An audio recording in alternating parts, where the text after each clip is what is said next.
Good day, everyone. I'm Erica C. Castillo from BSIE 2203. And for today's video, I'm gonna show you how I make our activity in computer-aided design. So in this activity, we are tasked to make this figure. So we will start by having a 2D version. So to start our figure, let me have circle, then select center diameter. And for the diameter of this circle, it's gonna be 1.5. And then another one circle having a diameter of 2 and another one with the diameter of 2.5. Then we will having a line from here at the midpoint or center of the circle going north with a length of 1.8. Then from here at the end point of the line, we will be having a center again with a center diameter having a diameter of 0.75. Then we will now select this circle, then select polar array.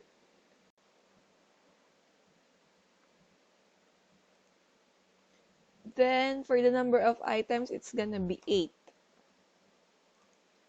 Then the next thing we're going to do is that we will create a line from here at the center going east with a measure of 0.25 as well as a line going north 0.25.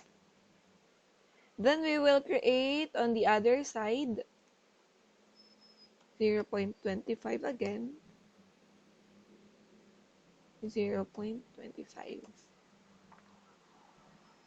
Now we will extend this line as well on the other side.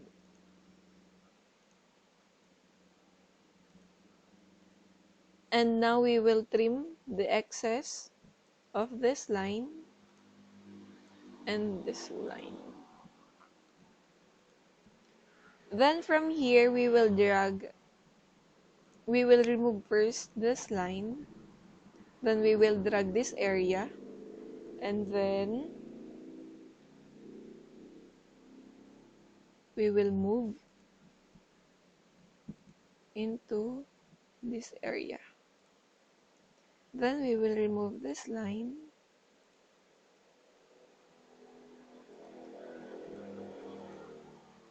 and we will trim this area of the circle.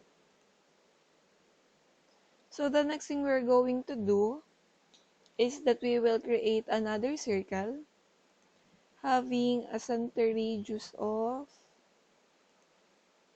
2.3. Another one,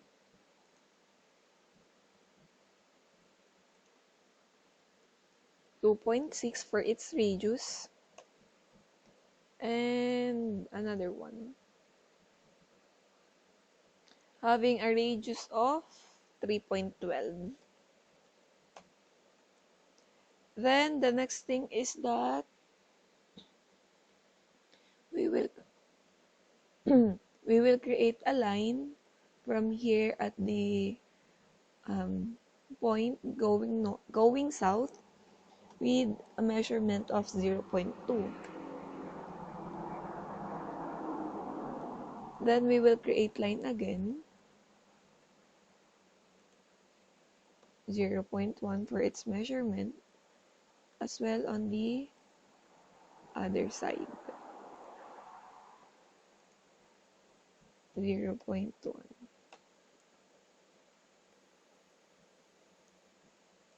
Then we will now create line having a degree or angle of 120. Just make sure that this line is exceeded this part of line. Another one with an angle of 60. Then we will just create a circle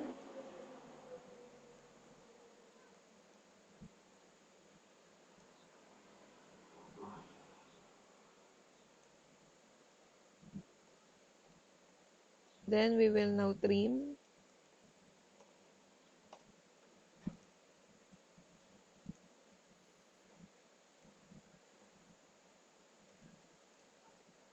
And remove this line. Then the next thing we're going to do is that we will select this figure or this line.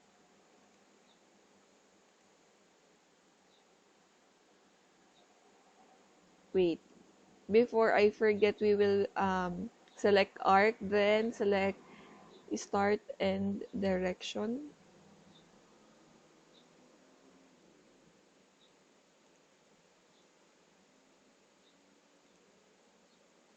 Then we will select this figure.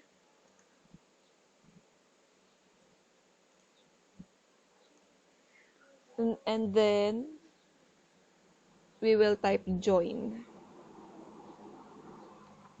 Now,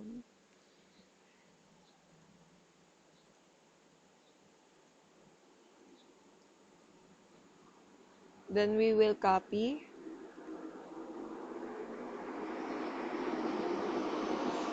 to the side. And now we will rotate this one.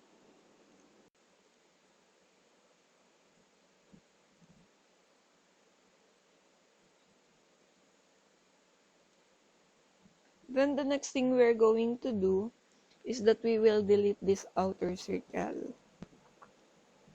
Then we now have our 2D version.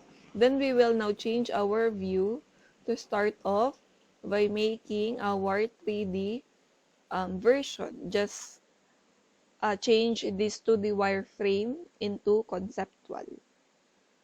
Then the first thing we're going to do in making our 3D version is that we will select extrude and then select this part. This should have a height of 0.75. And also this one,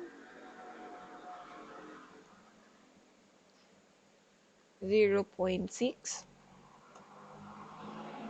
And then select solid, then select chamfer edge. And this part of the edge, this should be 0.25. Enter.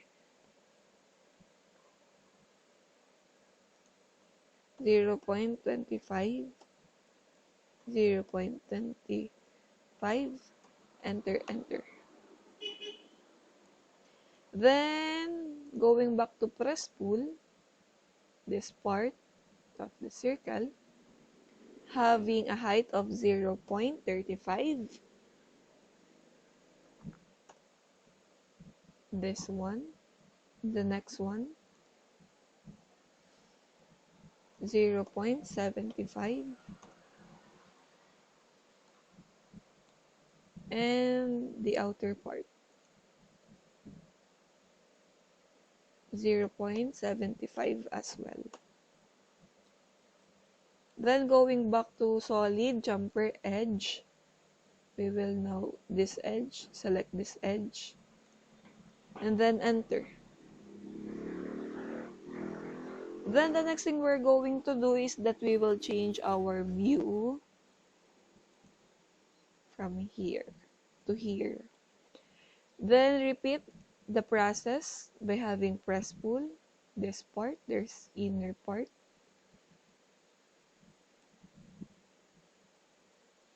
.75. The next one. 0.6. Chamfer edge again.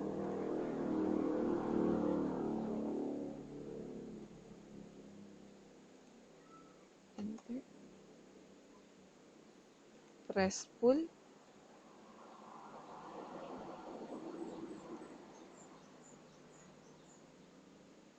.35. And this one.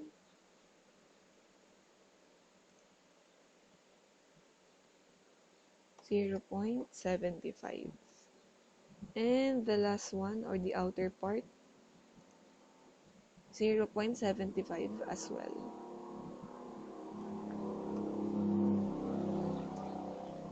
Then, solid jumper edge again. This one.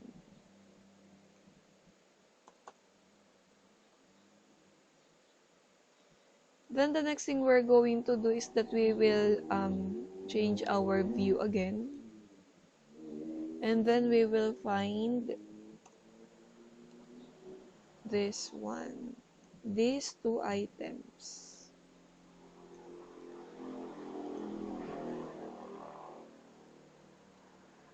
Then what we're going to do is that we will select this teeth.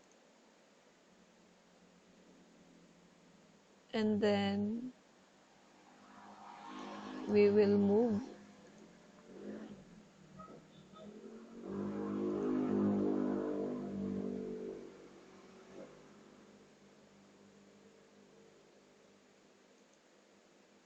and this one.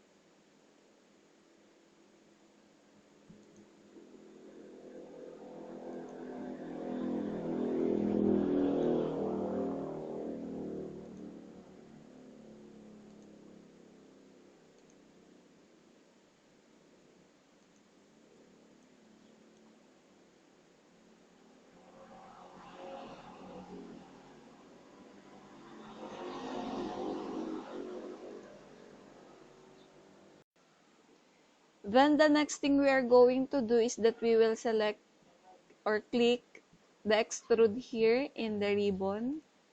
Then select for loft. Then select this figure or this object and this one. Then double enter. From that, we will click this figure and then select polar array.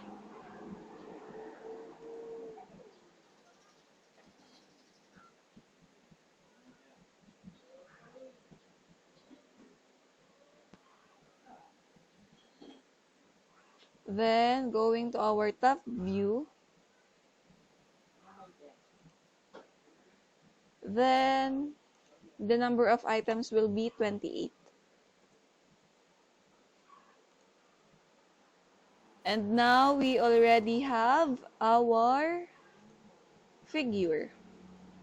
So to have a 360 view, just type 3DO for 3D orbit. Then you may now enjoy having a 360 view of our figure. So that's it for this video. I hope you enjoy. Thank you for watching. Again, this is Erica Castillo from BSIE 2203.